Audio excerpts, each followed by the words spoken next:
নমস্কার বন্ধুরা, daily new creation চ্যানেলে জানাই সবাইকে স্বাগত। আজকে একটা দারুণ সুস্বাদু রেসিপি নিয়ে এসেছি, যেটা আপনারা টিফিনে বা রাত্রের ডিনারেও কিন্তু অবশ্যই বানিয়ে দিতে পারেন।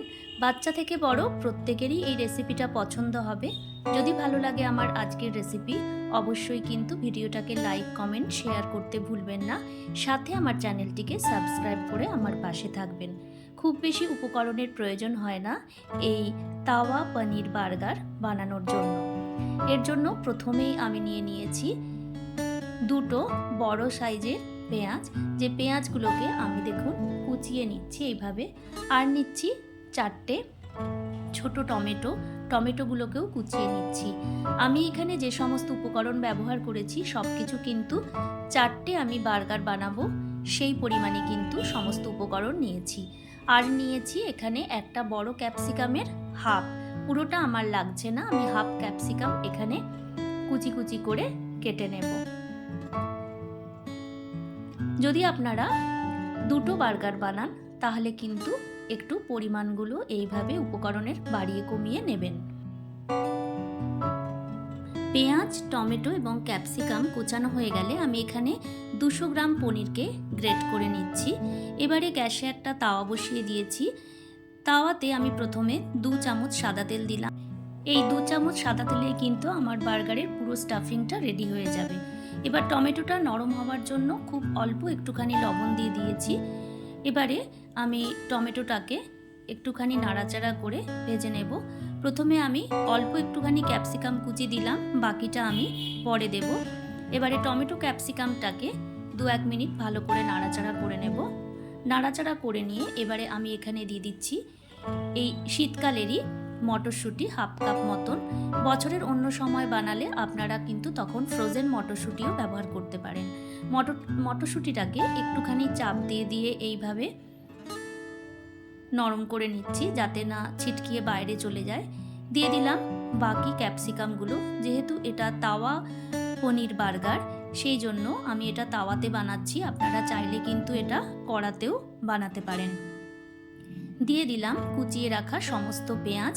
এবারে পেঁয়াজটাকেও সমস্ত কিছুর সঙ্গে মিশিয়ে নিয়ে একটুখানি নরম হওয়ার জন্য 2 মিনিটের জন্য আমি এটাকে ঢাকা দিয়ে দেব, গ্যাসটাকে লোতে করে। 2 মিনিট পর আমি ফিরে এলাম। দেখুন সমস্ত কিছু খুব সুন্দরভাবে নরম হয়ে গেছে, পেঁয়াজটাও নরম হয়ে গেছে। এবারে আমি দিয়ে দেব পরিমাণ মতন এখানে লবণটা দিয়ে সমস্ত কিছু আবারও ভালো করে মিশিয়ে নেব। মিশিয়ে নেবার পরে আগে থেকে যে গ্রেট করা পনিরটা ছিল সেই পনিরটা দিয়ে দিচ্ছি। পনিরটাকেও এবারে সব কিছুর সঙ্গে খুব ভালো করে মিশিয়ে নিতে হবে। যেহেতু আমি 4টে বার্গার বানাচ্ছি তার জন্যই কিন্তু সব কিছু একটু পরিমাণে উপকরণগুলো বেশি রয়েছে। এবারে মাঝখানে একটুখানি জায়গা করে দিয়ে দিলাম 1 চামচ মতন বাটার। এবারে দিচ্ছি 2 কিউব চিজ। এখানে আমি যেহেতু 4টে বার্গার বানাচ্ছি তাই 2 কিউব চিজ দিয়েছি। আপনারা যদি 2 বার্গার বানান তাহলে কিন্তু এখানে 1 কিউব চিজই গ্রেট করে দিলেই যথেষ্ট। চিজটা কিন্তু আপনারা তাওয়াতে না দিয়ে এইরকম সমস্ত কিছুর ওপরেই দেবেন, নয়তো চিজটা তাওয়াতে আটকে যেতে পারে। এবারে যেখানে আমি বাটারটা দিয়েছিলাম সেই একই জায়গাতে আমি দিয়ে দিলাম 1 চামচ মতন কাশ্মীরি লঙ্কার গুঁড়ো আর 2 চামচ দিয়ে দিলাম পাওভাজি মশলা। এবারে দিয়ে দিচ্ছি আমি খুব অল্প একটুখানি কাসৌরি মেথি।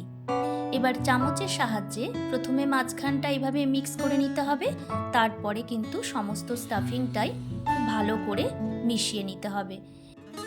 এই বার্গার যদি আপনারা বাড়িতে একবার বানান তাহলে কিন্তু প্রত্যেকে আপনার প্রশংসায় পঞ্চমুখ হতে বাধ্য। সমস্ত কিছু খুব ভালো করে মিক্স হয়ে গেলে এবারে দিয়ে দিচ্ছি ওপর থেকে 1 টেবিল চামচ মতন টমেটো কেচাপ আর হাফ চামচ মতন দিয়ে দিলাম আমার বাড়িতে তৈরি সেজওয়ান চাটনি। আপনারা বাজার থেকেও কিনে দিতে পারেন। আমি এখানে আলাদা করে কোনো ঝালের ব্যবহার করিনি যেহেতু সেজওয়ান চাটনি দেব।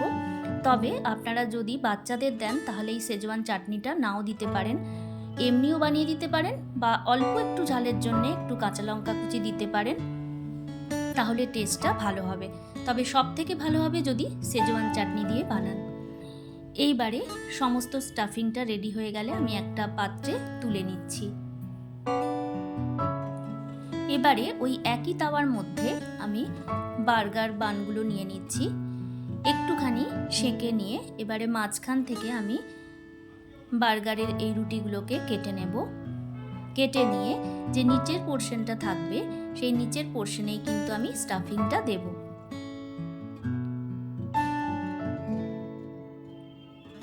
এইবারে নিচের পোর্শনে দেখুন আমি এবারে স্টাফিংটা দিচ্ছি। বেশি পরিমাণ করে একটুখানি স্টাফিংটা দেবেন, তাতে কিন্তু খেতে বেশি ভালো লাগবে। যত পরিমাণ স্টাফিং দেবেন খেতে কিন্তু তত বেশি সুস্বাদু হবে। দেখুন এইভাবে ভরে ভরে একটুখানি স্টাফিংটা দেবেন, তারপরে ওপর থেকে আবার এইভাবে বাকিটা ঢাকা দিয়ে দেবেন।